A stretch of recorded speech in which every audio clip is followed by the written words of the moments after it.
హల్లెలూయా. మన ప్రభు అయిన యేసుక్రీస్తు నామములో మీకు శుభములు. Good morning. రండి, దేవుని మాటతో మనం దేవుని వాక్య ధ్యానంతో ఈరోజు ముందుకు సాగుదాం. పరిశుద్ధుడా, నీకు వందనములయ్యా. మరొకసారి నీ మాట కొరకు ఆశతో ఉన్న ప్రతి ఒక్కరిని తృప్తిపరచము. మా జీవితానికి అవసరమైన కనువిప్పు కలుగజేసే నీ సత్యవాక్కులు అనుగ్రహించమని క్రీస్తు నామములో అడుగుచున్నాము తండ్రి. ఆమేన్. బాగుందండి. కొత్త సంవత్సరం బాగుందా? కొత్త సంవత్సరంలో మనం బాగున్నామా? కొత్త సంవత్సరంలో పరిస్థితులు, ప్రభావము ఏమైనా మారిందా?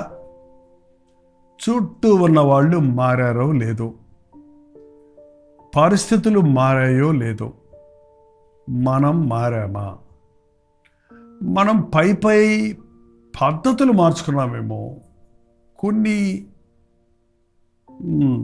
ఆచారాలు పాటిస్తున్నామేమో, కానీ అంతరంగం మారిందా?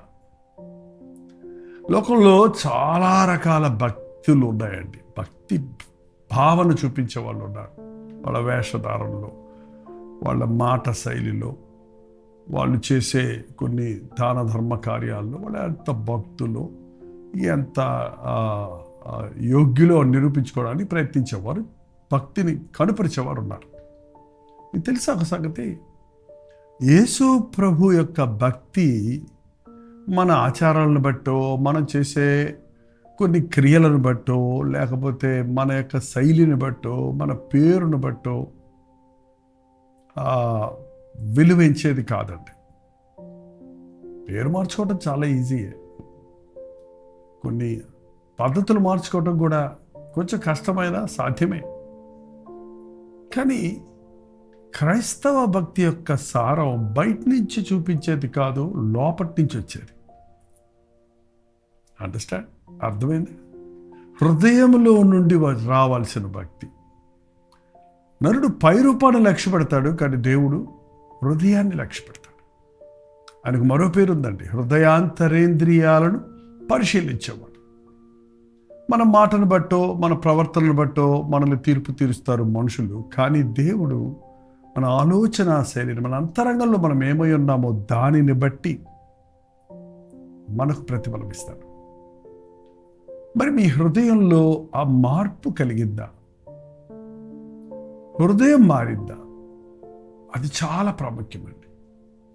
ఏ మనుషుడు తన హృదయాన్ని తను మార్చుకోలేడు. మరో మనుషుడు ఇంకొకరి హృదయాన్ని మార్చనో లేడు. అదేంటండి, హృదయ మార్పిడి జరుగుతున్నాయి కదా అంటారేమో. అది ఫిజికల్ హార్ట్. ఏంటండి, గుండెను మార్పిడి చేస్తున్నారు. దానికి ఎంతో ఖర్చు, ఎంతో ప్రయాస, ఎంతో మంది వైద్యులు ఎన్నో ప్రయత్నాలు చేసి దాన్ని సఫలీకృతం చేస్తున్నారు. బట్ నేను హృదయము అన్నప్పుడు మన బ్లడ్ పంప్ చేసే హృదయం గురించి కాదండి. మన ఆలోచనలు, మన తలంపులు, మన నిర్ణయాలు, మనం ఏమై ఉన్నామో అది కలిగి ఉన్నటువంటి ఆ కేంద్రం మన హృదయం. అది ఎక్కడుందో, ఏ రూపంలో ఉందో చెప్పలేమేమో, కానీ మనందరికీ తెలుసు మన హృదయం ఉందని. క్రైస్తవ భక్తి హృదయ సంబంధమైంది, ఆచార సంబంధమైంది కాదు, అలవాట్లు మార్చుకోవడం కాదు, బహిరంగమైనటువంటి ఏదో తెల్ల వస్త్రాలు వేసుకుంటే, లేక భక్తి భావన చూపించే వేషధారణ చేస్తే, లేక శరీర భంగిమలను మనం దీనంగా భుజాలు ఉంచుకొని ఏదో బయటకు చూపించే భక్తి కాదండి. హృదయం మారాలి. అందుకే ప్రభు అన్నాడు, నా కుమారుడా, నీ హృదయం నాకిమ్ము. I will start doing a new creation. నిన్ను ఒక నూతన సృష్టిగా చేయటానికి నీ హృదయం కావాలి నాకు. అక్కడి నుంచి సరిచేయాలి నిన్ను. పైగా అలవాట్లు మార్చుకోవాలంటే అది వేరే సంగతి. కొన్ని ఇది చెయ్యి, అది చెయ్యి, కట్టడలు, నిబంధనలు ఉన్నాయి. అది చేయకూడదు, ఇది చేయకూడదు. 10 ఆజ్ఞలు పలకలు ఉన్నాయి కదండి, 10 ఆజ్ఞలు ఉన్నాయి కదా. అలాగే వ్యభిచరించకూడదు, దొంగిలించకూడదు, అబద్ధం ఆడకూడదు, అబద్ధ సాక్ష్యం చెప్పకూడదు, ఇవన్నీ అనకూడదు అంటే నాకు తెలుసండి కూడదని, మరి నేను చేయలేకుండా ఉండలేకపోతున్నాను నిర్మాల అనేకులు చెప్తున్నారు. అందుకని యేసు ప్రభు మనకు ఒక గొప్ప వాగ్దానం ఇస్తున్నాడు. మనల్ని క్రొత్త సృష్టిగా చేయాలని ఆశపడుతున్నాడండి. అందుకే ఈ లోకంలోకి వచ్చి తన రక్తాన్ని చిందించి మన పాపానికి పరిహారం చేసి తన రక్తములో కడగబడిన వారిగా శుద్ధ హృదయులుగా అవ్వడానికి ప్రభు చేయవలసిందంతా చేశాడు. మరి ఈ నూతన సంవత్సరంలోనికి వెళ్ళిపోతున్నాం, ముందుకు వెళ్ళిపోతున్నాం. 5వ రోజులోకి వచ్చేసాం. మరి ఈరోజు మరలా ఉపవాస ప్రార్థన ఉంది. ఎంతమంది ప్రార్థనకు బుధవారం ప్రార్థనలో కలుసుకున్నారు? ఎంతమంది ఉపవాస ప్రార్థన కొరకు సిద్ధపడుతున్నారు? మనం కలిగిన మార్పును, పొందిన అభిషేకమును కొనసాగించుకోవాలంటే ప్రార్థననే ఇంధనం మనకు ఉండాలి. ప్రార్థనలో కొనసాగాలి. దేవుడు ఒక మంచి వాగ్దానం చేస్తున్నాడు చూడండి. ఇశ్రాయేలీయులకి ఆనాడు చేసింది ఈరోజు మనం కూడా స్వతంత్రించుకోవచ్చు. యెహెజ్కేలు గ్రంథము 36వ అధ్యాయము 26వ వచనాలు చదువుతున్నాను, వినండి. యెహెజ్కేలు గ్రంథం 36:26. నూతన హృదయం మీకు ఇచ్చదను, నూతన స్వభావం మీకు కలుగు చేసేదను. నూతన హృదయము మీకు ఇచ్చేదను, నూతన స్వభావమును మీకు కలుగు చేసేదను. మన హృదయములో బట్టే మన స్వభావం ఉంటుందండి. మన హృదయంలో నిశ్చయించుకున్న దాన్ని బట్టి హృదయంలో ఎలా ఉన్నామో అది మన స్వభావంలో, మన ప్రవర్తనలో కనపడుతుంది. ప్రభు అంటున్నాడు, నీకు నూతన హృదయం ఇస్తాను, నూతన స్వభావం ఇస్తాను. యేసయ్యా, ఈ రోత హృదయం తీసేసి నాకు నూతన హృదయం దయచేయమని మీరు ఈ పాటికే అడిగి ఉండాలి, పొందుండాలి. ఆ హృదయాన్ని కాపాడుకుంటూ ఉండాలి. ఒక తెల్లని వస్త్రం కొనుక్కున్నప్పుడు దాన్ని మెయింటైన్ చేయటం చాలా ప్రాముఖ్యం కదండి. నల్ల బట్టలు అంటే ఎక్కడ కూర్చున్నా ఏ ఊరికైనా పెద్దగా తెలియదు. తెల్ల బట్టల మీద ఒక చిన్న దూసు పడ్డ నలుపు కనబడిపోతుంది. మన శుద్ధ హృదయాలను, దేవుడిచ్చిన నూతన హృదయాన్ని కాపాడుకోవడానికి అనుదినము ఇలాంటి ధ్యానము, ప్రార్థన, ఉపవాస ప్రార్థనలు, ఆరాధనలకు, దేవునితో సహవాసం చేసే అనుభవాలు కలిగి ఉంటారు. దేవుడు ఒక వాగ్దానం చేస్తున్నాడు. నూతన హృదయం మీకు ఇస్తా. మన హృదయం నిన్న వాక్యం విన్నారా? అనుదిన ధ్యానం క్రమంగా వింటున్నారా? బతుకుల భక్తి వద్దు. పాతగుడ్డ కొత్తగుడ్డ మాసికేయటం కాదు. మనల్ని రిపేర్ చేసి పంపించేవాడు కాదు ప్రభువు. మనల్ని పూర్తిగా క్రొత్తదిగా చేసేవాడు. పాత కొంత కొత్త కొంత కలిపినప్పుడు మొత్తం పడైపోద్దండి. దేవుడు అంటున్నాడు, ప్రభు అంటున్నాడు, నీలో పాతది ఏది లేకుండా నేను నీకు నూతన హృదయం ఇస్తాను, నూతన స్వభావాన్ని కలుగు చేస్తాను. వెనకటికి ఒక చిన్న కథ ఉందండి. ఒక ఇతర దేశాలకు చెందిన దొరగారు మన దేశానికి వచ్చి జంతువులన్నీ ప్రేమించి అన్ని జంతువులు కొనుక్కుంటూ పంది పిల్ల కూడా కొనుక్కున్నాడట. ముద్దు మొర్రో అని వెనుకుంటా. ఆ పందికి శుభ్రంగా స్నానం చేయించి దాన్ని నీట్గా, దానికి ఒక గది, దానికి చక్క వెల్వెట్ షర్టు అన్నీ వేసి, దానికి ముక్కు పొడగు కూడా పెట్టి ఒక వెండి చైన్ వేసుకొని ఒకరోజు నేను బయటికి వెళ్దామని దాన్ని పంది పిల్లని తీసుకెళ్ళాడట, కుక్క పిల్లని బదులు. అది బయటికి వెళ్ళగానే అధికారికి అంత శుభ్రంగా దాన్ని అంత జాగ్రత్తగా పెట్టినప్పటికీ అక్కడెక్కడో బురద రొచ్చోసం రాగానే అది పరిగెత్తుకుంటూ ఇదిలించుకొని వెళ్ళిపోయి అందులో పడుకుందట. పాపం ఆయన చాలా బాధపడ్డాడు. ఏంటి నా పంది పిల్ల దీన్ని ఇంత బాగా చూసుకుంటుంటే మురుగులోకి వెళ్ళిపోయింది అని దాని మీద ఉన్న ప్రేమను బట్టి, దాన్ని డబ్బులు పెట్టి కొన్నాడు కాబట్టి దాన్ని ఇడిచిపెడతాం ఇష్టం లేక దాన్ని ఇంటికి తెచ్చుకొని శుభ్రంగా మళ్ళీ దానికి స్నానం చేయించి దానికి అన్నీ చేసి చాలా విచారంగా, ఏంటి నా పంది పిల్ల నా మాట వింటం లేదని దిగులు పడుతూ ఉంటే ఆ రోజు తన యొక్క ఫ్రెండ్, ఒక ఆయన వెటనరీ డాక్టర్ ఫ్రెండ్ వచ్చి, ఏంటి సార్ విచారంగా ఉన్నారంటే, నా పంది పిల్ల నా మాట వింటం లేదు, అది బురదలకి మురికికి పరుగులెడుతుందంటే రేపు పంది పిల్ల మీద ఒక ప్రయోగం చేద్దాము, ఒక గొర్రె పిల్లను పంది పిల్లను తెమ్మని గొర్రె హృదయాన్ని పంది వేసి సర్జరీ చేసి సెట్ చేసి ఇచ్చేసాడట. ఇప్పుడు వెళ్ళండి సార్, మీ పంది పిల్ల మీ మాట వింటుంది అని కావాలని మురుగుంటకు తీసుకెళ్ళిన అందుకు దాంట్లోకి వెళ్ళలేదు. దాని మూతి మారిందా, రంగు మారిందా, తోక మారిందా, దాని కోత మారిందా అంటే అదే పంది పిల్ల, అన్నీ బహిరంగంగా అదే ఉంది, కానీ దాని హృదయం మారింది. గొర్రె పిల్ల పరిశుద్ధతను ప్రేమిస్తుంది, అపవిత్రతలో వదలలేదు. మీరు ఒక పంది పిల్లని తీసుకెళ్ళి బురదగంటలో వేస్తే అక్కడ ఎంతగా ఎంజాయ్ చేస్తుందండి అది. తనకు గనక నోరు ఉంటే థ్యాంక్ యూ బ్రదర్ అంటదండి. అదే మీరు కావాలంటే చేసి చూడండి, ఒక గొర్రె పిల్లని తీసుకెళ్ళి బురదలో పడేయండి, అది ఉండదు అక్కడ.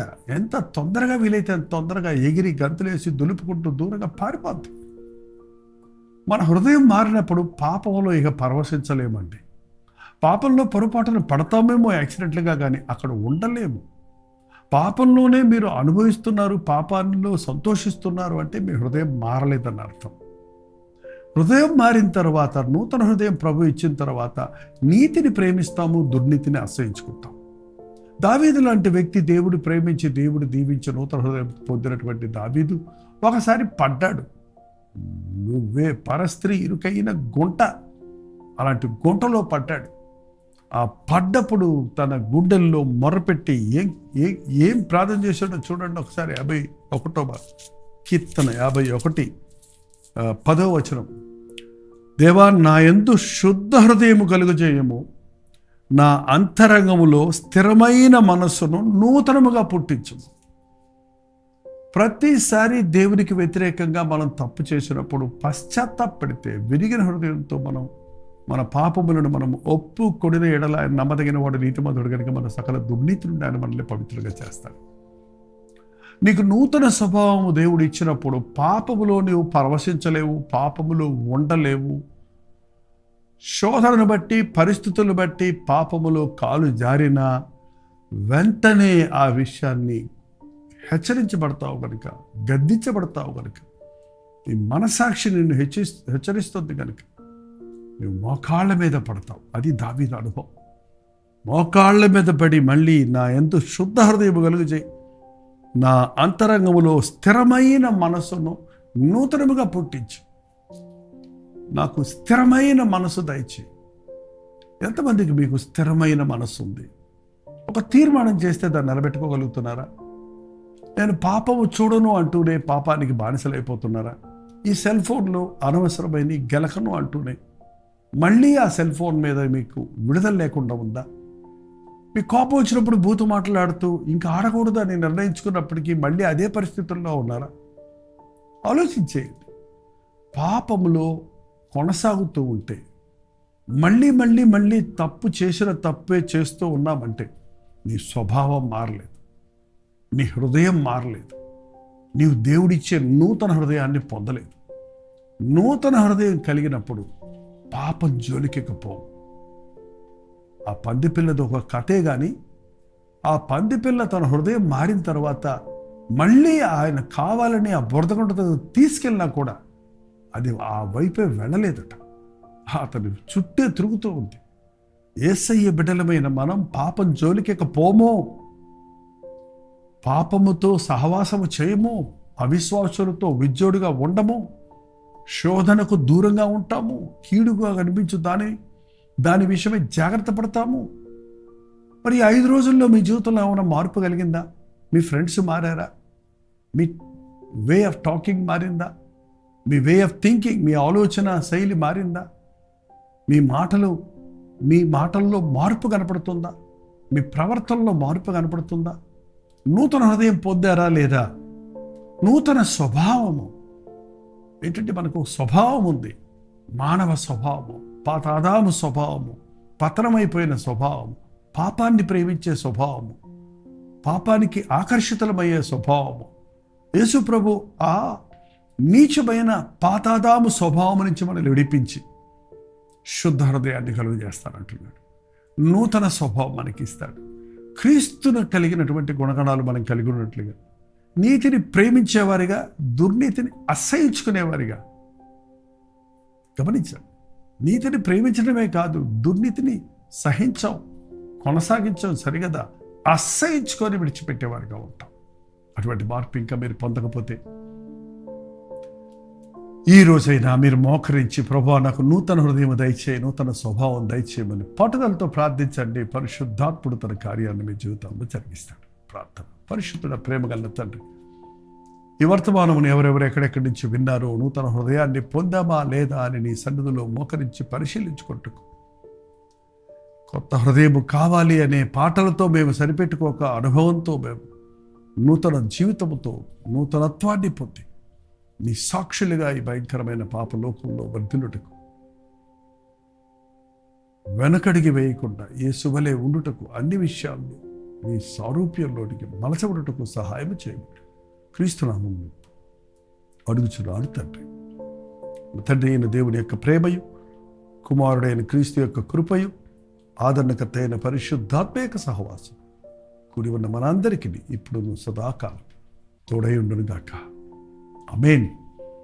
మీ ప్రాంతంలో వసతుల భారాలు 954041 నెంబర్కి, ఇతర దేశాల్లో ఉంటే 91001008 నెంబర్కి ఒక టెక్స్ట్ లేక వాయిస్ మెసేజ్ ద్వారా వాట్సాప్ పెట్టండి. మీకోసం ప్రార్థిస్తున్నాం. తప్పక దేవుడు జవాబిస్తాడు. మీరు కూడా ప్రార్థించండి. డాక్టర్ జై పల్లెటూరు ఛానల్ సబ్స్క్రైబ్ చేసుకోండి, లైక్ చేయండి. మీ పేరు, ఊరు కామెంట్ సెక్షన్లో వచ్చి టైప్ చేయడం మర్చిపోకండి. ప్రోచితమైతే మధ్యాహ్నం 3 గంటలకు హెచ్చరిక, అలాగే రాత్రి 9 గంటలకి వాళ్ళ శుక్రవారం కాబట్టి కల్వరి చర్చిలోని ఉపవాస ప్రార్థన లైవ్ మీకు కనెక్ట్ చేస్తున్నాం. మాతో పాటు కలిసి ఉపవాసం ఉండి ఈ నూతన సంవత్సరంలో మొదటి శుక్రవారం ఉపవాస ప్రార్థనలో మీరు కూడా పాల్గొని దైవాశీస్సులు పొందండి. అంతవరకు దేవుని మహాకృప మనకు తోడైన కాక.